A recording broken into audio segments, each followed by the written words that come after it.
From CBS News Bay Area, this is the Morning Edition. A rare and deadly incident in the Sierra foothills. A mountain lion attacks two young men, killing one of them. It's something that has not happened in California in 20 years. An assault on an elderly worker at an East Bay laundromat is caught on camera. Why she's worried the suspects could come after her again. Plus, a celebration honors the surviving women who rolled up their sleeves and served as homefront workers during World War II. Good morning. It is Sunday, March 24th. I'm Kelsey Thorett. We start with reports of a mountain lion attack that killed a young man yesterday in the Sierra foothills. This is the first fatal incident of its kind in California since 2004. Authorities say it happened just after 1 p.m. Saturday in a remote area near Georgetown in El Dorado County. That's north of Highway 50 and east of Interstate 80. The El Dorado Sheriff's Office received a call from an 18-year-old man who said he and his 21-year-old brother were attacked by the big cat while they were antler shed hunting. Their identities have not been disclosed. When deputies arrived on scene, they found the 18-year-old with severe injuries to his face and took him to a local hospital. They found the mountain lion crouched next to the 21-year-old and had to fire shots to scare the animal off. But the older victim died at the scene. Residents and workers say mountain lion sightings are pretty common in this area, but this is the first time they have heard about it turning deadly. This is it's a very rare thing to happen, at least in El Dorado County. From myself and the sheriff's office, from the sheriff himself all the way down, we're extending our condolences to the family of this tragic event. Now, it's not unusual to see mountain lions in the Bay Area either. The California Department of Fish and Wildlife suggests if you ever find yourself in a situation like this, give the animal an escape route. Do not run, stay calm, make loud noises, and try to look bigger. The last fatal encounter was down in Orange County back in 2004. Okay, we're not entirely done with this system yet. There's still a chance for an isolated stray shower throughout the course of this morning, and then maybe even a few more into the afternoon. But you are going to get more blue sky today for Sunday than you had on Saturday. Not nearly as rainy, but still rainy. And if you happen to get one of these isolated cells right over your part of the bay, it could be a good brief little downpour that comes through. Totals for today, probably only about 1/4 of an inch of rain tops for some of the rainier locations. So a pretty good looking Sunday. You can keep your outdoor plans because it'll be a bit easier to operate without getting rained on. I'll be back with the complete forecast in a bit. We've got to look ahead. 2 more systems coming our way for this week. In Oakland, an elderly laundromat worker is afraid to go back to work after 2 customers attacked her. And it was all caught on camera. Making matters worse, she says officers let the possible suspects go. Dawn Lynn with the video and her story. Surveillance footage shows 2 women harassing, threatening, and attacking a longtime laundromat worker for 8 minutes. Ruth Wild, better known as Ruthie, says it was the longest 8 minutes of her life. I was very afraid, and I'm still afraid. It happened last Saturday, just after 7 p.m. at Woody's Laundromat near Lake Merritt. Ruthie told the 2 women they close at 8 p.m. and last wash is at 6:30. She pointed to the sign on the wall. Surveillance footage shows they left with the clothes. They returned about 40 minutes later. Ruthie says they started harassing her, saying their clothes were missing. Ruthie says she kept telling them she doesn't have to close. Again, here's video of the women earlier taking their clothes and leaving the laundromat.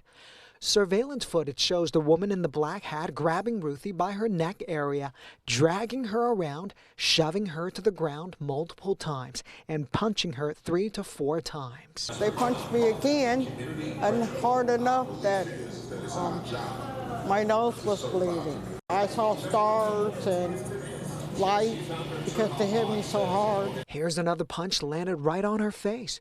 Ruthie says her mouth still hurts a week later. I was being afraid that they were going to kill me, or bash my head in the dryer. The footage shows the women threatening to hurt the few customers who intervened. Ruthie called 911.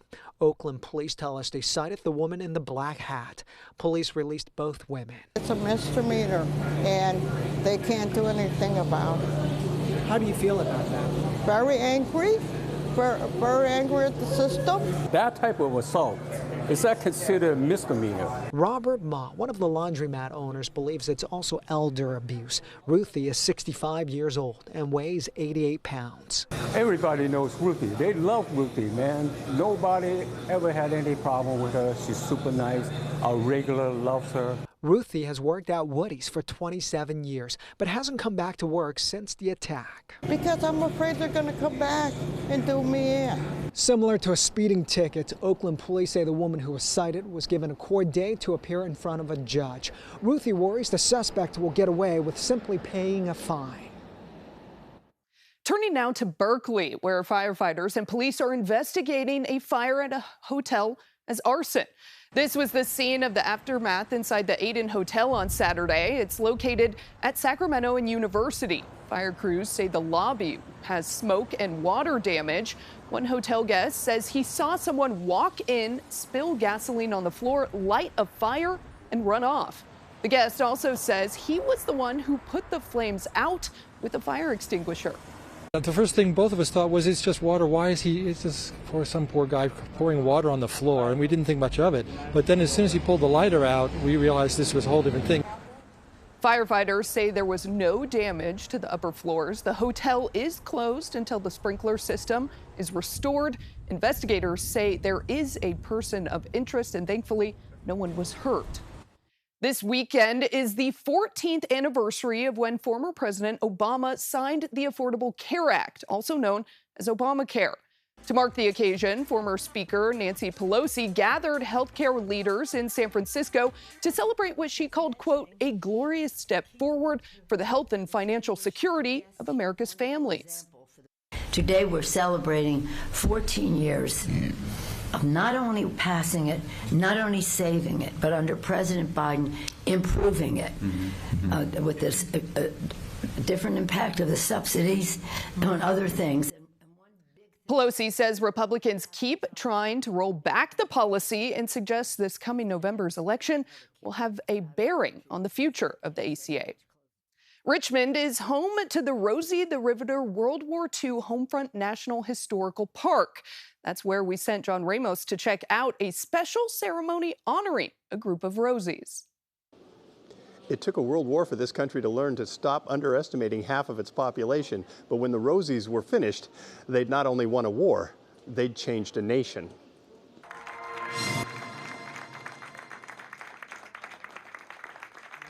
One by one, they entered the auditorium, 8 in all. The women who are a living connection to a time when the entire nation was at war, fighting for its very survival.